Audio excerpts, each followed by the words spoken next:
Oke, buat adik-adik Gipsian ya, semua orang itu punya prosesnya masing-masing. Nah, setiap proses itu pun juga tidak ada yang namanya mudah. Kita punya impian, proses selama kita 3 tahun di Gips itu memang harus dilewati. Karena saya meyakini 3 tahun di Gips itu menjadi pondasi awal sebelum masuk ke dunia yang lebih dewasa gitu ya, ketika masuk kuliah. Maka pondasi ini yang harus diperkuat biar kita nantinya bisa lebih kuat, bisa lebih berani, bisa lebih siap lah untuk menjalani kehidupan selanjutnya. Dan sekolah di Gips itu adalah sebuah privilege di mana kita punya guru, punya lingkungan yang suportif banget. Kalau ada guru yang bisa diajakin sharing, kalau ada guru yang bisa menjadi tempat bertanya, tanya. Karena di sini tuh benar-benar rumah yang enak banget buat kita nentuin path hidup kita selanjutnya. Yang kalau kita mau ngerancang nih, kita mau ngapain selanjutnya, di sini tuh akan ada banyak banget orang yang bisa ngebantu itu. Ntar setelah lulus dari Gips belum tentu akan ada rumah yang mau membimbing kita sebaik kayak kita di Gips. Selamat datang di Big Bincang Inspirasi Gips.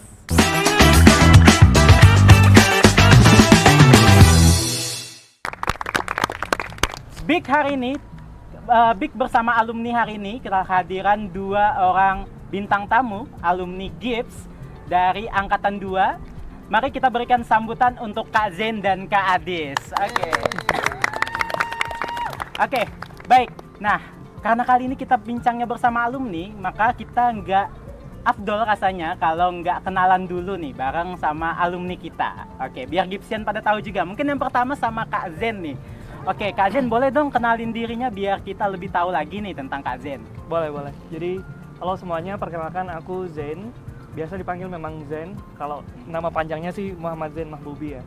Dan aku sendiri asalnya dari Hulu Sungai Utara, Kota Bertakwa ya, Kota Bertakwa di Kalimantan Selatan, atau orang taunya Amuntai. Itu mungkin Amuntai ya. Oke, jauh juga nih Kak Zen. Jauh. Lumayan nih. Ya. Oke, kalau Kak Zen tadi dari Hulu Sungai Utara, dari Amuntai, Kota Bertakwa katanya. Oke, kalau Kak Adis dari mana nih kira-kira? Aku dari Palangkaraya, Kalimantan Tengah, kota cantik yang cantiknya kayak aku juga. Masya Allah. Oke, baik. Luar biasa sekali ya alumni Gips. Oke, ada yang dari Hulu Sungai yang notabene-nya Kalimantan Selatan, dan ada juga yang dari Palangkaraya, notabene-nya adalah Kalimantan Tengah. Oke, ini kan 2 kultur yang berbeda nih antara Kalimantan Selatan dan Kalimantan Tengah. Tapi boleh nggak kira-kira ceritain nih Kak Zen sama Kak Adis dulu pengalamannya di Gips seperti apa? Oke, mungkin dari Kak Zen dulu boleh deh cerita tentang dulu gimana masa ketika sekolah di Gips, kan karena orang bilang kalau masa SMA itu adalah masa-masa yang paling indah. Oke. Mengapa begitu? Karena masa-masa transisi ya, kiranya Kak Zen, Kak Adis dari masa remaja ke masa tua. Dewasa maksudnya ya. Oke. Kalau habis remaja langsung tua ya sweet juga ya. Oke, mungkin boleh Kak Zen dulu. Ya, jadi kalau ceritanya sih dulu, karena aku sendiri sekolahnya dulu waktu SMP itu di Amuntai. Pas ketika SMA masuk ke SMA Gips, memang di awal cukup kaget karena kita ketemu dengan orang-orang dari berbagai macam daerah, ada dari Palangkaraya, ada dari macam-macam lah di Kalsel. Terus juga secara rutinitas setiap harinya juga shock juga ya, karena kita mulai dari pagi atau dari subuh langsung sampai malam itu ada kegiatan. Yang paling saya ingat tuh biasanya kita setiap sore tuh Pak Haikal, kalau kita biasanya anak-anak angkatan saya tuh yang cowok-cowok setiap sore pasti main bola. Oke. Kerjanya main bola, itu yang paling saya ingat. Terus juga ketika kita hijrah program atau sekarang namanya immersion ya, kita sebulan ke luar negeri, 1 minggu umrah dulu baru ke Malaysia. Nah, waktu itu juga yang kita sangat terbentuk kesulitan satu angkatan, karena kita sebulan di sana di Malaysia khususnya kita belajar di negara orang, dimana itu tuh hal-hal yang baru juga yang kita dapetin di situ. Oke. Banyak banget sih kalau dari cerita masa lalu ya. Oke, tapi paling berkesan tadi mungkin bagian immersion, excursion sama kehidupan di lingkungan sekolah gitu ya Kak Zen. Oke, baik. Kayaknya itu yang paling bakal dirinduin ya Kak Zen ketika lulus. Oke. Nah, kemudian nih, kalau dari pengalaman, kira-kira ada nggak sih sebenarnya culture shock ketika mulai masuk ke sekolah boarding yang dari awalnya sekolah yang nggak boarding gitu. Mungkin Kak Adis gimana? Oh, kalau dari sekolah yang nggak boarding ke boarding ya, karena kan bener-bener waktu dari SMP kita tuh kan bener-bener sekolah yang sekolah, pulang, habis itu kita kegiatannya bebas kan sama orang tua, sama keluarga, atau nggak ada aturan lah untuk hal itu, nggak ada template yang baku untuk kegiatan setelah sekolah. Waktu masuk di boarding kita tuh punya kegiatan yang diaturnya tuh full sehari satu, dari bangun subuh sampai malam. Mungkin itu culture shock yang pertama, tapi dari situ juga kita belajar hidup lebih teratur dan kita memanage waktunya lebih bagus. Itu hal yang awal-awal tuh berat banget, itu paling berat, tapi waktu udah jalan dan udah terbiasa, bahkan setelah lulus itu beneran yang kayak, oh enak ya kalau punya waktu yang teratur kayak gitu. Oke, berarti lebih ke ini ya, apa?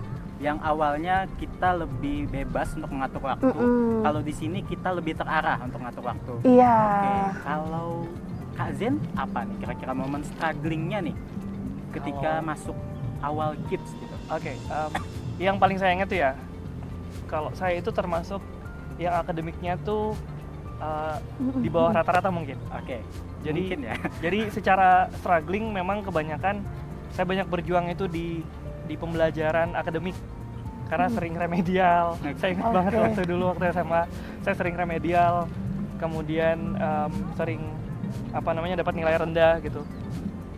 Kalau itu yang jadi jadi pembelajaran banyak hal selama di SMA. Karena kalau dari rutinitas yang lain, mulai dari ibadah atau olahraga, itu saya cukup bisa mengikuti. Tapi kalau akademik tuh saya cukup kewalahan. Tapi selama 3 tahun di GIPS, akhirnya karena banyak guru-guru yang ngebantu, ngedampingin gitu ya. Teman-teman juga saling support. Akhirnya juga bisa terlewati sampai sekarang kan. Iya. Nah, berarti itu tadi dapat banyak support kira-kira seperti itu. Nah, oke, kalau misalkan berasal dari diri Kak Zen sendiri apa kira-kira untuk mengatasi momen struggling tadi untuk perihal akademik nih tadi? Kalau yang saya ingat ya, dulu cara saya ngelewatin itu, biasanya ingat dulu nih orang tua di kampung halaman di Amuntai. Saya enak-enak sekolah di sini, makannya enak gitu ya, tinggal di sini enak, sekolahnya enak, sedangkan keluarga saya atau adik-adik saya yang masih kecil juga masih perlu banyak dibantu, bahkan juga orang tua juga nge-support kita kan di sini dengan biaya yang tidak sedikit gitu ya. Jadi ya itu salah satu motivasi yang paling kuat sih. Saya sendiri langsung melihat teman-teman saya yang lulus masuk ke SMA juga SMA-nya masih di Amuntai. Ya akhirnya saya ngerasa bersyukur aja bisa sekolah di sini. Siap. Kenapa harus nyerah gitu ya? Nyerah, oke. Nah, tadi menarik, ada Kak Zen bilang bagian support. Supportnya baik itu dari teman, dari Gipsian juga, sesama Gipsian, dan juga dari teacher. Yeah. Nah, oke. Bantuan seperti apa sih yang kiranya dulu itu pernah didapetin oleh Kak Zen ketika bersekolah di Gips? Dari guru atau dari teman? Teacher? Oh, kalau dari teacher, saya karena sering remedial. Jadi banyak guru-guru yang saya selalu datangin. Contoh, saya sering tuh beberapa kali remedial dengan Pak Niko misalkan. Pak Niko fisika gitu, atau juga dengan Miss Fitria di matematika. Jadi saya sering ke rumah Miss Fitria gitu buat belajar atau nyiapin remedialnya sendiri. Bahkan juga pelajaran yang lain juga seperti itu. Bahkan saya juga sering datang ke ke kantor guru gitu kan, biar dibantuin lah nih gimana sih cara ngerjainnya, dan teman-teman juga bantu. Oke. Kemudian nih kalau soal guru, ngomong-ngomong soal guru. Nah, kalau Kak Adis sendiri kira-kira gimana nih pengalamannya sama teacher yang ada di GIPS juga dulu ketika? Kalau di GIPS ya, yang aku rasain selama di GIPS sih, guru-guru tuh intens banget ke murid-murid. Jadi beneran kayak, karena jumlah siswanya tuh nggak yang banyak banget gitu kan di dalam satu kelas, jumlahnya tuh jadi guru tuh lebih deket sama muridnya. Jadi kita tuh lebih ketahuan kita nih kurangnya di mana, harus dibenerinnya di mana. Terus kita tuh minatnya di mana, maunya dikembanginnya kayak gimana. Itu guru-guru beneran tahu tuh.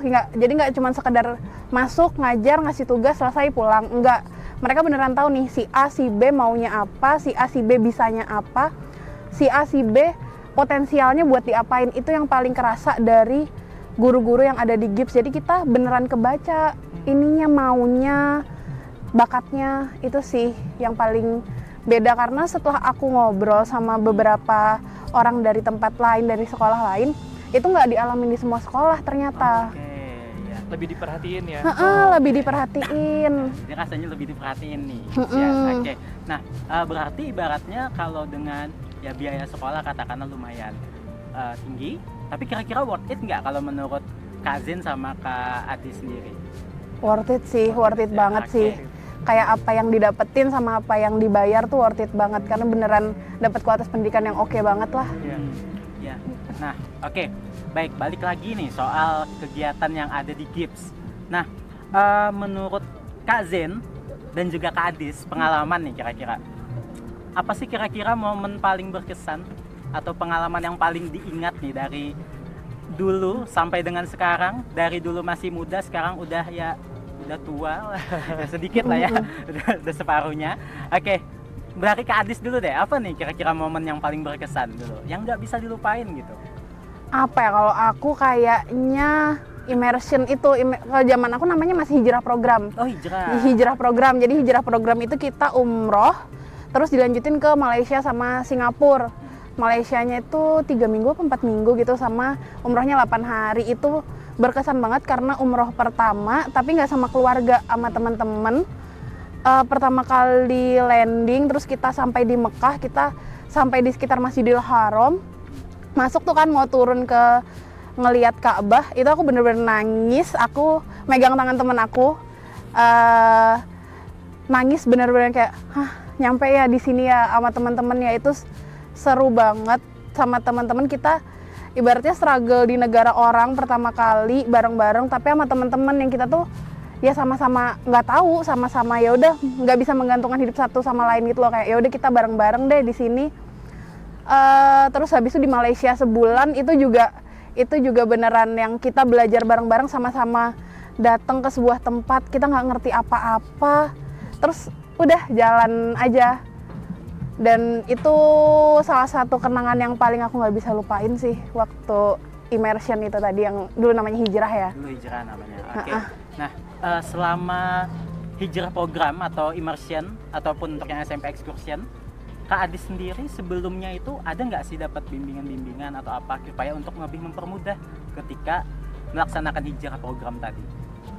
Apa ya, kalau bimbingan mungkin sebelumnya kita udah persiapan kelas-kelas yang nyangkut ke waktu mau berangkat. Terus juga kalau misalnya mau berangkat umroh kan semua orang pasti ada ya sesi-sesi ntar di sana harusnya gimana. Mungkin sekitaran kayak gitu sih ya persiapannya. Oke, nah selama hijrah program, mungkin kalau dari Kak Zen, apa nih kira-kira yang dilaksanain ketika hijrah program? Apa sih yang dikerjain di sana? Jalan-jalan doang kah? Kalau di masa kita dulu ya, pertama memang kalau dari umroh sendiri pasti ibadah. Nah itu yang salah satu yang bikin berkesannya, itu kita ibadah bareng sama teman, ke Ka'bah bareng teman juga, sholat subuh, sampai ke Madinah juga bareng teman, sampai di Malaysia itu sebulan, hampir sebulan kalau nggak salah ya. Iya, 4 Hampir minggu sebulan ya. itu kita banyak belajar di kampus di Malaysia, salah satu kampus swastanya juga. Dan di kampus itu kita belajarnya langsung dengan para dosen. Kedua, kita belajarnya juga in English gitu, dalam bahasa Inggris. Itu yang jadi pembelajaran sekali seumur hidup juga. Iya. Mungkin ya, aku rasa. Dan selama 1 bulan itu nggak sekedar belajar juga ya, tadi ada jalan-jalan juga, ada juga kita bahkan kenalan dengan orang-orang di sana. Iya. Sampai akhirnya kita dapat insight baru, gimana sih pendidikan di Malaysia, apa bedanya dengan tempat kita gitu. Itu sih salah satunya. Jadi benar-benar belajar sambil healing gitu ya. Sambil healing ya. Oke, benar. Oke. Sama ini ya, kita ada jalan-jalan ke sekolah-sekolah lain yang iya. jadi sama-sama SMA, tapi kita lihat tuh gimana. Jadi ya itu tadi sih, belajar beberapa hal budaya pendidikan di sana sama di Indonesia, apa sih bedanya. Banyak dapat kenalan juga kan ya dari. Kenalan. Oke. ini ya berarti sambil healing, sambil ketemu teman baru, sambil Iya. kenal-kenalan juga. Betul. Ya, oke, baik. Ngomong-ngomong soal healing, kayaknya perlu refreshing dulu deh. Kita silakan minum dulu deh. Ya. Makasih. Kayaknya perlu refreshing deh. Dari tadi soalnya kayaknya bibirnya pecah-pecah ya. Kita lebih kering dulu. Oke. Pak Haikal minum juga? Ya, sudah habis sepertinya.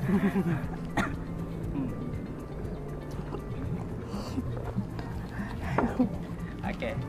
Oke. Oke, baik. Nah, kita lanjut lagi untuk sesi berikutnya. Nah, kita mau tanya nih sama Kak Zen sama Kak Adis. Selama di GIPS sendiri pastinya ada perbedaan kan ya. Iya. Dari awalnya kita dari sekolah yang di luar, Iya. yang nggak boarding, Ya. katakanlah yang mungkin full day, kemudian masuk ke sekolah boarding. Nah, kira-kira pasti ada perbedaan baik dalam pembelajaran maupun pembentukan diri ya. Nah, oke, untuk Kak Zen sendiri kira-kira apa sih peran GIPS buat membentuk Kak Zen yang sekarang? Oke, banyak banget tentunya. Dulu waktu saya SMP nih, perbedaannya ya. Saya SMP itu mau ngomong aja sama teman di kelas gitu atau mungkin lawan jenis, saya ngomong itu gemeteran, gemeteran kaki, tangan gitu, dan bahkan juga keringetan.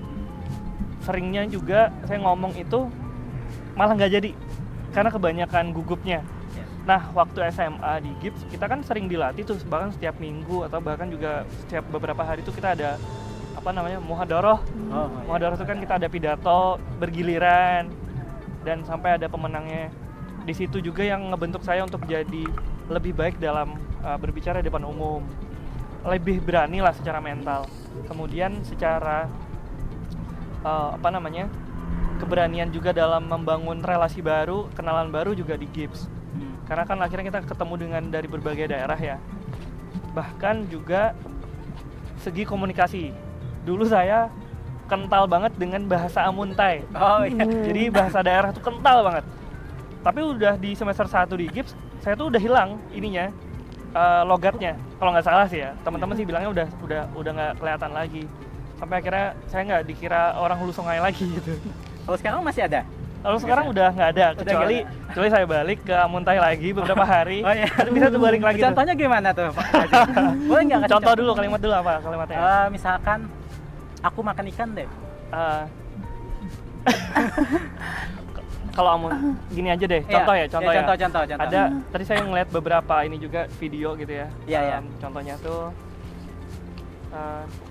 nah bisa kalau leh, Nah, jalan apa leh? Iya. Semalam nggak ada kawah leh. Iya, oke. Ada lehnya. Ada gitu. lihnya. Oke, baik. Nah, oke, menarik nih. Nah, kalau Kak Adi sendiri gimana nih? Tadi Kak Zen yang dari awalnya kalimatnya ada imbuhan lehnya.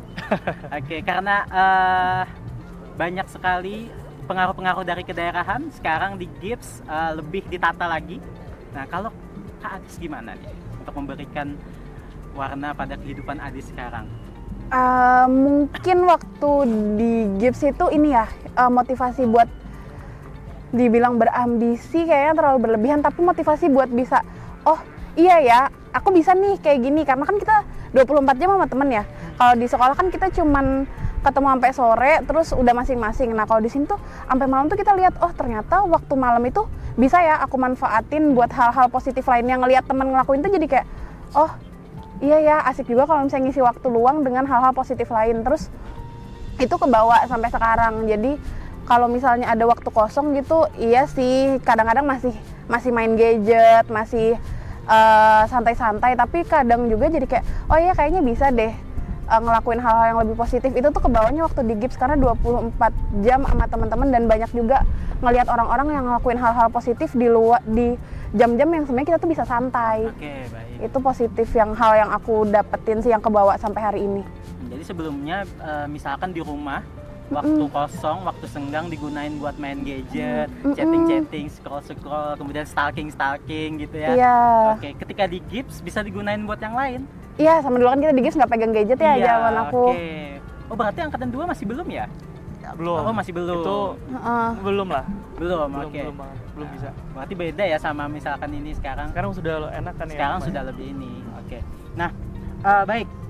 Kak Zen sama Kak Adis kira-kira pastinya kan punya tokoh ya, tokoh yang Oke. menginspirasi atau figur yang menginspirasi, bukan hanya di lingkungan Gibbs, tapi juga di luar. Nah, kira-kira kalau Kak Adis sama Kak Zen, kira-kira siapa sih tokoh yang menginspirasi? Mungkin di rumah siapa? Kira-kira mungkin Kak Adis dulu deh. Siapa nih figur inspiratif Kak Adis? Bapak aku sih. Bapak aku adalah orang yang menginspirasi banget buat aku sampai hari ini. Beberapa gerakan-gerakan hidup aku tuh sebenarnya lumayan mencontoh dari ayah aku. Setiap langkah-langkah hidup yang aku ambil tuh aku benchmarknya adalah bapak aku.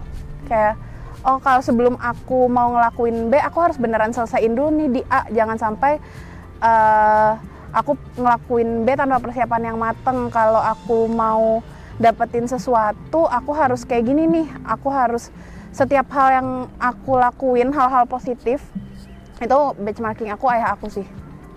Berarti lebih ke sosok bapak ya? Iya, bapak. Ya, oke. Nah, baik. Kalau Mbak Adis atau Kak Adis bapak, Kak Zen kira-kira siapa nih? Kalau saya sendiri Abah. Abah, oke, sebenarnya dong. sama ya. Sama, Sama cuman sih. ini Abah, Bapak panggilannya. Iya. Oke, Iya. kenapa tuh Kak Zen? Kalau Abah itu banyak mencontohkan.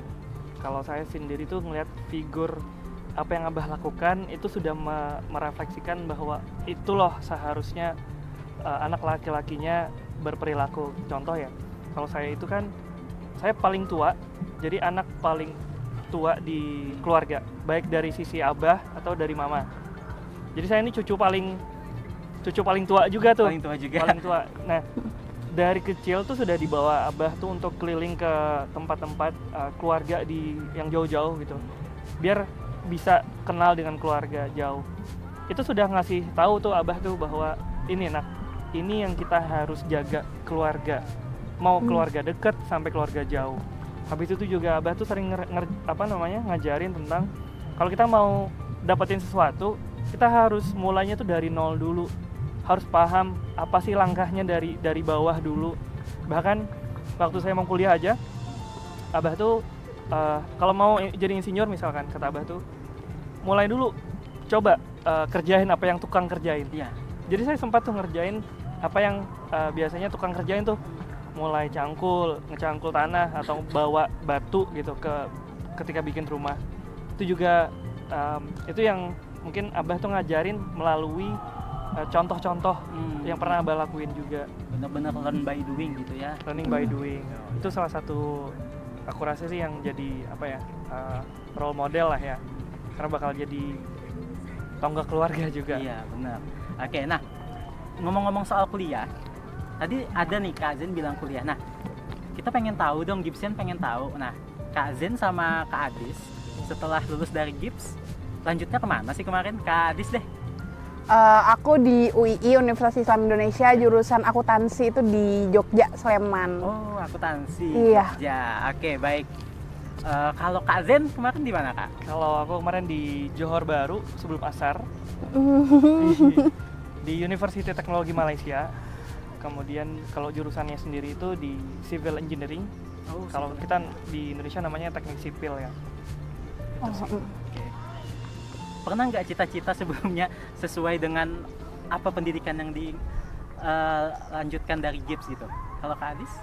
Cita-cita ya, aku kebetulan interest sama akuntansi dari, bisa dibilang dari kelas 4 SD, kelas 4, kelas 5 SD kali ya, karena orang tua aku kan pedagang. Iya. Jadi dari waktu zaman itu tuh bapakku udah ngurusin beberapa usaha dan ada pembukuan sederhana. Kalau kita mungkin, kalau di akuntansi kenalnya buku besar yang kayak cuma debit, kredit, saldo. Aku dari SD tuh belajar itu dari ayahku, terus aku kayak, ini apa sih gitu kan. Waktu SMA ketemu materi itu ternyata itu akuntansi, dan di SMA itu aku kayak mikir, oh kayaknya aku mau ini nih. Sampai kuliah, sampai akhirnya kerja juga jadi akuntan. Emang kayaknya udah interest sama akuntansi dari dulu sih. Oke, mulai dari kecil ya, udah ngitungin duit gitu. Iya. Perhitungan gitu ya, enggak? Ya kayaknya sih ya. Oke, baik. Kalau Kak Zen, sesuai nggak kira-kira sebenarnya kalau menurut Kak? Kalau ini sih, kalau waktu SMA ya, waktu SMA tuh memang agak bingung masih. Tapi pas di kelas 3 itu sudah mulai mengerucutkan pilihan. Salah satunya waktu itu konsultasi sama Abah. Abah tuh simple banget ngasih sarannya. Contoh katanya, kalau kamu mau jadi pemimpin, coba lihat presiden kita dulu, contoh Soekarno. Itu dia pasti kan orang engineer juga karena insinyur kan salah satunya. Kedua, coba lihat Ridwan Kamil katanya, arsitektur. Maka kalau kamu pengen jadi pemimpin gitu ya, atau mau kerja dimanapun, coba ambil civil engineering, teknik sipil.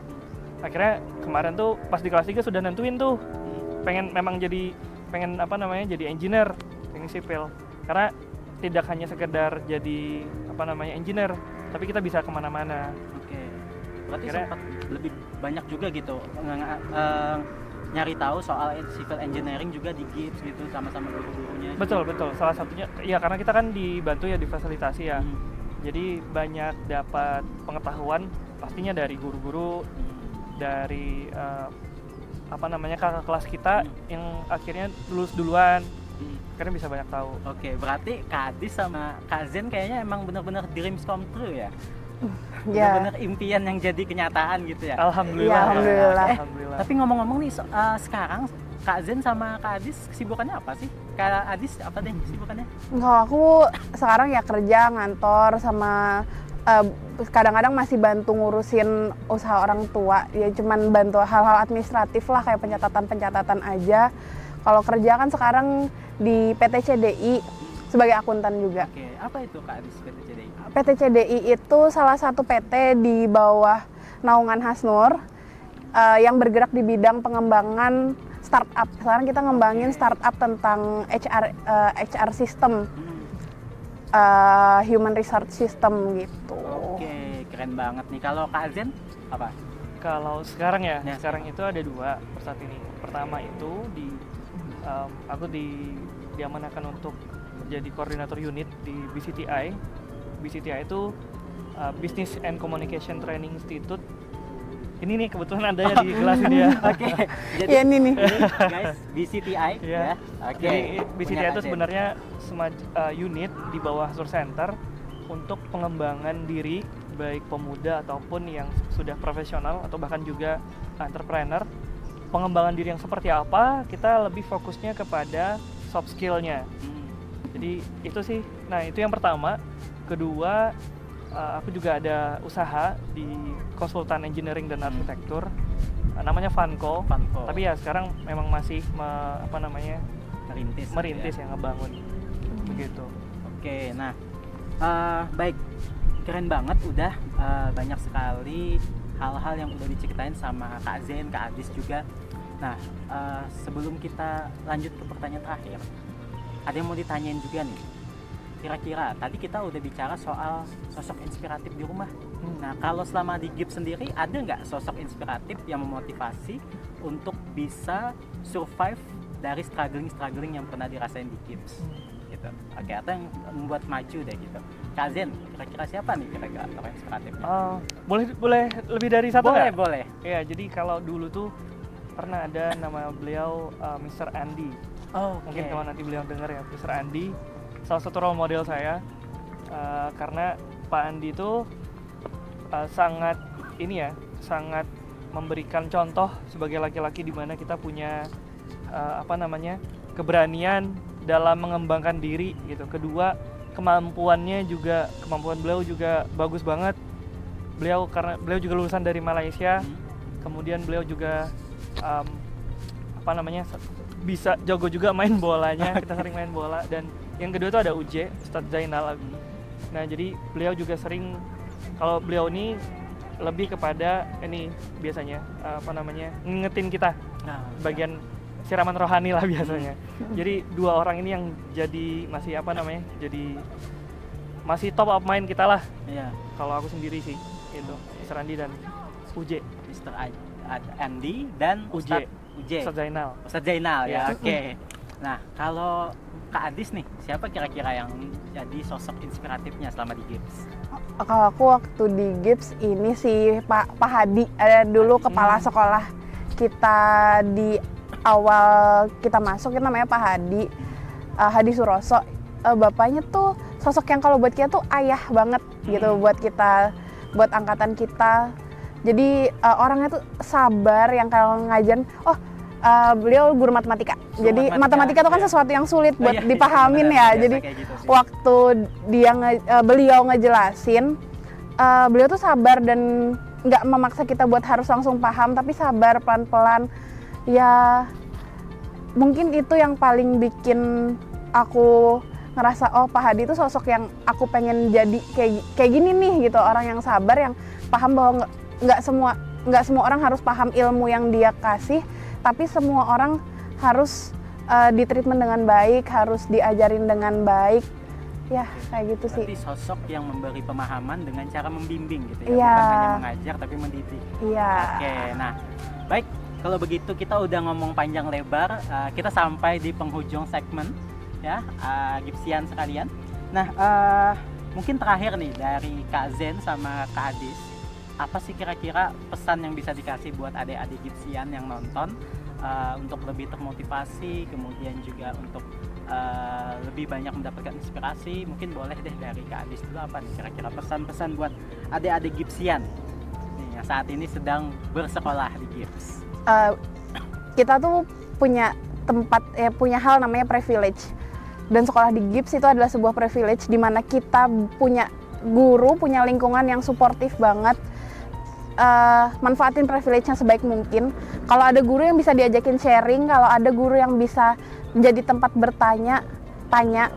Karena di sini tuh benar-benar rumah yang enak banget buat kita nentuin path hidup kita selanjutnya. Yang kalau kita mau ngerancang nih, kita mau ngapain selanjutnya, di sini tuh akan ada banyak banget orang yang bisa ngebantu itu. Jadi mumpung masih di sini, disusun pelan-pelan, biar tahu selanjutnya itu mau apa. Karena ntar setelah lulus dari Gips belum tentu akan ada rumah yang mau membimbing kita sebaik kayak kita di Gips. Oke, baik. Jadi Gips adalah tempat untuk menentukan langkah selanjutnya. Iya. Oke, sama nih kayak filosofi Gips juga nih. Ya, menciptakan atau menciptakan seseorang untuk kehidupan selanjutnya atau mempersiapkan ya. Oke, kalau Kak Jen nih, kira-kira apa nih Kak pesannya buat adik-adik Gipsian? Oke, buat adik-adik Gipsian ya, barangkali nonton. Jadi semua orang itu punya prosesnya masing-masing. Nah, setiap proses itu pun juga tidak ada yang namanya mudah. Maka namanya kita sebagai manusia, kita yang seorang pembelajar, kita punya impian, proses selama kita 3 tahun di Gips itu memang harus dilewati. Cara ngelewatinnya adalah dengan berpikir selalu positif. Kita ajak teman-teman juga biar bisa saling mendukung, saling suportif, biar sama-sama bisa ngembangin diri.